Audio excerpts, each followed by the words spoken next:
పరమశివుని యొక్క లీలామూర్తులలో 13వ మూర్తి హరిహరమూర్తి. అంటే ఆయన యొక్క శరీరంలో సగభాగాన్ని శ్రీ మహావిష్ణువు స్వీకరించారు. అలా పరమశివుణ్ణి ప్రసన్నుణ్ణి చేసుకుని ఆయన శరీరంలో సగభాగాన్ని శ్రీ మహావిష్ణువు స్వీకరించినటువంటి మూర్తిని హరిహరమూర్తి అంటారు.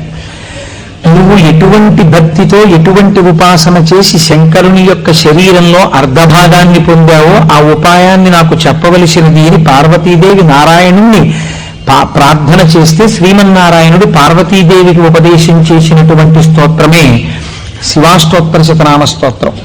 ఈ శివాష్టోత్తర శతనామ స్తోత్రాన్ని ఆధారం చేసుకుని పార్వతీదేవి శంకరుడి యొక్క శరీరంలో అర్ధభాగాన్ని పొందింది. అది 14వ స్వరూపం. దాన్ని అర్ధనారీశ్వర స్వరూపము అని పిలుస్తారు.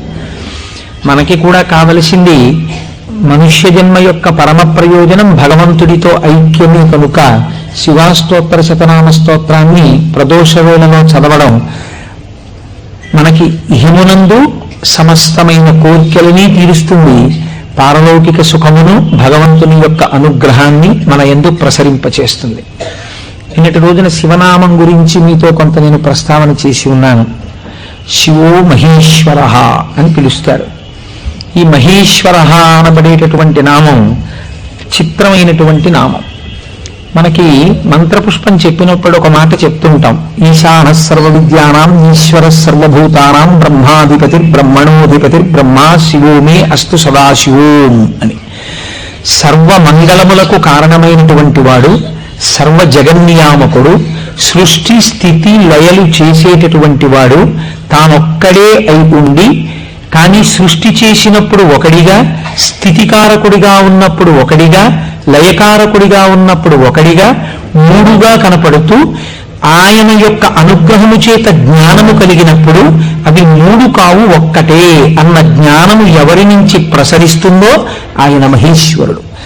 ఆయనే మూడుగా కనపడేటటువంటి ఒక్కటి. అందుకే పోతన గారు భాగవతంలో ఒక చోట ఒక మాట అంటారు, మూడు మూర్తులకును మూడు రూపములకు మూడు కాలములకు మూలమగుచు భేదమగుచు తుతిక భేదమయ్యొప్పారు బ్రహ్మమనగ నీవే పాలనయన అని పిలుస్తారు. మూడు రూపములకు మనకి సృష్టి స్థితి లయ అని మూడు మాటలు వాడుతుంటాం. సృష్టి అంటే ఇక పూర్వం లేనటువంటి దాన్ని మన కంటికి కనపడేటట్టుగా ఒక కొత్త వస్తువు తయారవుట, ఒక కొత్త ప్రాణి ఆవిర్భవించుట, దానికి సృష్టి కార్యము అంటారు. స్థితి అంటే వచ్చినటువంటి పదార్థము కొంతకాలం అలా క్షేమంగా ఉండుట. లయము అంటే ఎక్కడి నుంచి వచ్చిందో అక్కడికి వెళ్ళిపోవుట. అయితే చాలా మందికి ఒక తప్పు అభిప్రాయం ఉంటుంది. రుద్రుడు లేదా శివుడు అనేటప్పటికీ ఆయన సంహారకర్త, అనగా చంపేస్తాడు బాబోయ్. శంకరుణ్ణి ప్రార్థన చేస్తే ఆయన లయకారకుడు కదండి, చంపేస్తాడంటారు. కాదు, అన్ని వేళలా లయము అన్న శబ్దానికి అర్థం కేవలం చంపేయడం కాదు. ఆయన చాలా ఉదారుడై ఉంటాడు. మీకు నేను కొన్ని ఉదాహరణలు చూపిస్తాను. మనకి లయమునందు స్వల్పకాలిక లయము అని ఒక మాట ఉంది. స్వల్పకాలిక లయం అంటే ఏమిటో తెలుసా అండి? నేను ఆఫీస్కి వెళ్ళాననుకోండి, నా ప్రయోజనం ఏమిటి?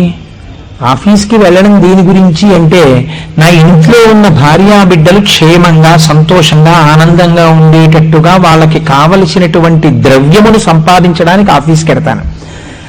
ఆఫీస్ ఎంత బాగుందో నేను ఆఫీస్లో ఉండిపోను. ఆఫీస్కి వెళ్ళడం ఎందుకంటే ఇంటికి వచ్చేయడానికి తప్ప. ఆఫీస్కి వెళ్ళి ఆఫీస్లో ఉండిపోవడానికి ఆఫీస్కి ఎవరు వెళ్ళరు, ఇంటికి వచ్చేస్తారు. ఇంటికి వచ్చేస్తే అమ్మయ్యా ప్రాణం హాయిగా ఉందంటారు. మీరు చూడండి, తీర్థయాత్రలకు వెళ్ళిన వాళ్ళు మాట అంటుంటారు, ఓ 10 రోజులో 15 రోజులో యాత్రకు వెళ్ళినప్పుడు బాగుంటుంది. యాత్రకు వెళ్ళి రాగానే మొదట వచ్చే మాట ఏంటంటే, భార్య భోజనం పెట్టగానే ఇంట్లో చారు అన్నం అయినా ఎంత సుఖంగా ఉందోనే అంటాడు. తన ఇల్లు అనేటప్పటికీ ఒక తృప్తి. అలాగే మీ యొక్క స్వస్వరూపమునందు మీరు నిలబడినప్పుడు సుఖ దుఃఖములనేటటువంటివి లేకుండా పరమ ప్రశాంతమైన స్థితిలో మీరు ఉంటారు. మీ స్థితి అసలు ఏంటి? ఆనందకరమైనటువంటి స్థితి. మరి దుఃఖం ఎందుకు వస్తుంది? మనస్సు యొక్క సంకల్ప వికల్పముల వలన దుఃఖం వస్తుంది. ఆ మనస్సు సుషుప్తిలో ఆత్మలోకి చేరిపోయింది అనుకోండి, ఏమీ తెలియని స్థితిలో, అది అజ్ఞానం అంటే మనం తెలుసుకోలేం. కానీ మీరు బాగా గాఢ నిద్ర పట్టినప్పుడు ఎలా ఉంది అన్నారు అనుకోండి, ఎవ్వడూ కూడా ఎంత దుఃఖంగా ఉందోనండి, అంత గాఢ నిద్ర పట్టింది, ఎంత ఏడుపు వచ్చిందో ఆ గాఢ నిద్రలో అన్నవాడు మీకు ప్రపంచంలో ఉండడు. ఎంత హాయిగా నిద్ర పట్టిందో అంటాడు. ఏంటి హాయి? మనస్సు లేకపోవడమే హాయి. మనస్సు ఆత్మలోకి వెళ్ళిపోయింది. అలా వెళ్ళిపోయి ఆత్మగా ఉండిపోతే ఎంత సంతోషమో, ఎంత హాయో, ఎంత ఆనందమో. ఈ బాహ్యమును గురించినటువంటి ఎరుక అంతా ఆగిపోతుంది. ఆగిపోయినప్పుడు గొప్ప ఆనందాన్ని పొందుతాడు. ఇలా ఆనందాన్ని పొందినటువంటి స్వరూపము ఏది ఉన్నదో ఆ ఆనందమే శంకరుడు, ఆ ఆనందమే పరమశివుడు. ఆయన ఈ నిద్ర పోయినప్పుడు దీనిని స్వల్పకాలిక లయము అని పిలుస్తారు. నిద్ర పట్టలేదనుకోండి, అంతకన్నా భయంకరమైన స్థితి ప్రపంచంలో ఇంకోటి ఉండదు, అంతకన్నా దుఃఖం కూడా ఇంకోటి ఉండదు. ఒక్కరోజు రాత్రి 1 గంట వరకు నిద్ర పట్టలేదనుకోండి, పిచ్చెక్కినట్టుంటుంది. ఏం చెయ్యాలో అర్థం కాక. ఏదో అలవాటు ఉన్నవాడైతే పుస్తకం తీసుకాసేపు చదువుకుంటే వేరు మాట అనుకోండి. నిద్ర ఎవరు ఇస్తున్నారు? నిద్రని భగవంతుడు మీరు అర్థించకుండా, మీరు ఏ ప్రయత్నమూ చెయ్యకుండా తిరిగి తిరిగి తిరిగి తిరిగి విషయ సుఖాలలో మీరు మగ్నమై ఇంద్రియములన్నీ అలిసిపోయి మనస్సు అలిసిపోతే ఈ శరీరాన్ని తీసుకెళ్లి ఓ మంచం మీదో, పరుపు మీదో, నేల మీదో, చాప మీదో, బొంత మీదో పడుకోబెట్టేస్తే ఆయన చక్కగా ఇంద్రియాల్లో ఉన్న శక్తిని అంతటినీ తీసి మనస్సులో పెట్టేస్తాడు. కళ్ళల్లో ఉన్న శక్తి వెనక్కి తీసి మనస్సులో పెడతాడు. కళ్ళు తెరిచి ఉంటాయి కానీ చూడడు. ఒక్కొక్కడు కళ్ళు తెరిచి నిద్రపోతాడు, లేకపోతే సగం తెరిచి నిద్రపోతాడు, కానీ ఏం చూడలేడు. ఎందుకంటే శక్తి వెనక్కి వెళ్ళిపోయింది. చెవి దగ్గరికి వెళ్ళి మాట్లాడినా వినపడదు. ఎందుచేత? ఆ చెవికి వినపడే శక్తి మనస్సులోకి వెళ్ళిపోయింది. ఇంద్రియాలలో ఉన్న శక్తి మనస్సులోకి, మనస్సు ఆత్మలోకి వెళ్ళిపోతుంది. ఈ గాఢమైనటువంటి సుషుప్తి అనబడేటటువంటి నిద్రలో ఈశ్వరుడు మనకు ఒక గొప్ప ప్రయోజనాన్ని చేకూరుస్తాడు. దీన్నే స్వల్పకాలిక లయము అంటారు. మనం ఛార్జింగ్ లైట్ని కరెంటుతో ఛార్జ్ చేసినట్టు ఈ మనస్సు ఇంద్రియముల యొక్క శక్తి తీసుకుని ఆత్మలోకి వెళ్ళి కూర్చుంటుంది. కూర్చున్నప్పుడు ఈ ఆత్మ మళ్ళీ మనస్సుకి ఇంద్రియములకు కావలసినటువంటి బలాన్ని ఇస్తుంది. తెల్లవారి నిద్ర లేవగానే మనస్సు మేల్కొంటుంది. మేల్కొనడం అంటే ఆత్మ నుంచి విడివడుతుంది. అసలు యథార్థమునకు సృష్టి, స్థితి, లయ అన్నవి ఎక్కడ దర్శనం చేయాలో తెలుసా అండి? మీరు ఇక్కడే దర్శనం చేయాలి. అది మహేశ్వర స్వరూప దర్శనం అవుతుంది. మీకు ఎలా దర్శనం చెయ్యాలి? మీకు నిద్ర లేవగానే మొట్టమొదటి ఆలోచన అయితే వచ్చిందో దానికి మీరు సాక్షిగా ఉన్నారనుకోండి. తెలివి రాగానే నాకు మొదట ఏం ఆలోచన వచ్చింది అంటే ఆలోచన మనస్సు యొక్క స్వరూపం. అది ఏం ఆలోచించిందని మీరు ఆలోచనని పసిగట్టి వేరుగా ఉండడం, మీరు ఆత్మగా ఉండడం. ఆత్మగా ఉండి మీరు మొదటి ఆలోచనని చూశారనుకోండి, దాని ఆలోచనల్ని చూడడం మీకు అలవాటు అవుతుంది. ఇది సృష్టి, చతుర్ముఖ బ్రహ్మ దర్శనం. కాబట్టి బ్రహ్మగారికి పూజ లేదు. ఎందుకనంటే ఆ సంకల్ప దర్శనము చేత మాత్రమే మీరు బ్రహ్మదర్శనం చేసేస్తారు. సృష్టి ప్రారంభమైంది అంటే మీ మనస్సు బయటికి వచ్చింది. ఇప్పుడు మీకేం కావాలి? స్థితి కావాలి. స్థితి అంటే నిర్వహణ శక్తి కావాలి. కొన్ని సంకల్పములను మనస్సు చేస్తుంది, వీటిని విడగొట్టగలిగిన ప్రజ్ఞ కావాలి. అది వ్యగ్రతతో ఇవాళ ఈ పని చెయ్యి అంటుంది, నేను చేయను. నీకేం, నీ సొమ్మేం పోయింది నువ్వు చెప్తావు, కానీ మూట కట్టుకొని అనుభవించవలసిన వాడిని నేను చేయను అని మనస్సుకి ఎదురు తిరిగి చెప్పి, ఈ మాట చెప్పావు చాలా బాగుంది, ఇది చేస్తాను అని మనసు చెప్పినవి కొన్ని అంగీకరించగలగాలి. ఇలా చెయ్యడానికి మీకు సమర్థత కావాలి. ఇది నిర్వహణ సమర్థత. అడ్మినిస్ట్రేటివ్ ఎబిలిటీస్ అంటారు చూసారా? ఒక కుర్చీలో కూర్చుంటే ఆయన ఆఫీసర్ గారు, ఆ కుర్చీకి ఒక శక్తి ఉంటుంది. ఆ శక్తిని పొంది ఉన్నవాడు స్థితికారకుడు. స్త్రీగా చెప్తే నారాయణి అమ్మవారు, పురుషుడిగా చెప్తే శ్రీ మహావిష్ణువు. ఆయన స్థితికారుడు. కాబట్టి మీరు ప్రాతకాలమునందు తప్పకుండా విష్ణునామం చెప్పాలి. మీరు పూజా మందిరంలోకి వెళ్ళి కూర్చోగానే విష్ణునామంతో ప్రార్థన ప్రారంభం కావాలి. అందుకే ఓం కేశవాయ స్వాహ, ఓం నారాయణాయ స్వాహ, ఓం మాధవాయ స్వాహ, గోవింద విష్ణు మధుసూదన త్రివిక్రమ వామన శ్రీధర హృషికేశ పద్మనాభ దామోదర సంకర్షణ అని ఒకవేళ మనకి సరిగ్గా చెప్పడం చేత కాదేమో అని ఋషులు నిర్ణయించేశారు. అసలు పూజ ప్రారంభమే ఆచమనంతో, ఆచమనం విష్ణునామాలతో. ఆ విష్ణువు యొక్క శక్తిని ఎందు ప్రసరిస్తే మీకు సాయంకాలం వరకు ఆ ప్రజ్ఞ అలా వెడుతుంది. ఎందుకంటే జాగృతిలో ఉన్నప్పుడే మీరు ఇంద్రియాలని మనస్సుని ఈశ్వర స్వాధీనం చెయ్యాలి. దీనికి కావలసిన ప్రజ్ఞ, మీ ఆలోచనల్ని చక్కదిద్దుకోగలిగిన ప్రజ్ఞ మీ ఎందుకు ప్రసరిస్తుంది. కాబట్టి విష్ణు పూజతో రోజు ప్రారంభం కావాలి, విష్ణునామంతో ప్రారంభం కావాలి. తర్వాత మీరు అభిషేకం చేసుకోవచ్చు, శివార్చన చేయవచ్చు. నేను అలా చెయ్యవద్దని నేను చెప్పట్లేదు. విష్ణునామంతో ప్రారంభించాలి. మనకి భగవంతుడు ఒక్కడే, కానీ మనకి ప్రయోజనం చేకూర్చడానికి అన్ని రూపాలను పొందాడు. రాత్రి నిద్రపోయే ముందు శాస్త్రం అంది 11 మార్లు. ఇంకా నువ్వు నామం చెప్పేసిన తర్వాత ఇక మాట్లాడకూడదు. 11 మాటలు శివ శివ శివ శివ శివ శివ శివ అని 11 మాటలు అనుకుని విశ్రాంతి స్థానమునకు శరీరమును చేర్చేయాలి. ఇక పడుకున్న తర్వాత ఇక మాట్లాడడం. ఇప్పుడు ఈ శివానుగ్రహం స్వల్పకాలిక లయం. సృష్టిని దర్శనం చేశాడు, స్థితికారకుణ్ణి ప్రార్థన చేశాడు. ఈ రోజు చేసినటువంటి పనులన్నీ మంచి పనులైతే నిద్రలో నీకు సాత్వికమైనటువంటి ఆలోచనలు వస్తాయి.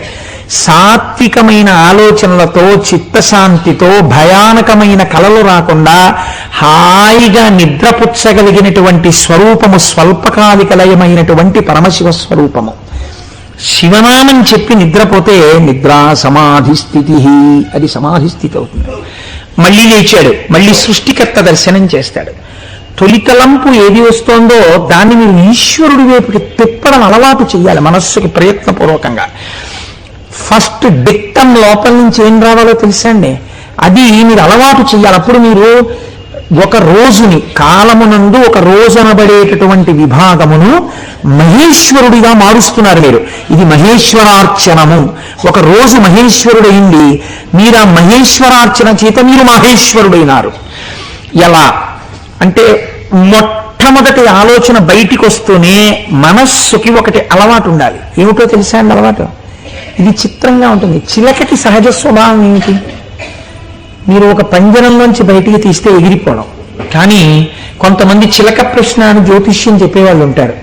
వాళ్ళు పంజరంలోంచి తలుపు పైకెత్తి చిలకని బయటికి పిలుస్తారు. చిలక బయటికి వచ్చి ఎగిరిపోదు. ఎగిరిపోకుండా వచ్చి అక్కడ పెట్టిన పుస్తకాలని ముక్కు పెట్టి లాగి ఒక పుస్తకాన్ని నుంచి లోపలికి వెళ్ళిపోయి కూర్చుంటుంది. ఆయన తలుపు వేయలేదనుకోండి, అది ఎగరవు, అందులోనే కూర్చుంటుంది. అదేంటి స్వేచ్ఛగా ఎగిరే చిలక ఎగరకుండా ఇలాంటి పనులు చేయడం ఏంటి అంటే ఆయన అలా తర్ఫీదు ఇచ్చాడు దానికి, అందుకని అది అలా ప్రవర్తిస్తుంది. మీరు కూడా మీ మనస్సుకి తర్ఫీదు ఇవ్వడం మీకు రావాలి. నిద్ర లేవగానే అది మొదటి సంకల్పం ఏం చెప్పాలో తెలుసా అండి?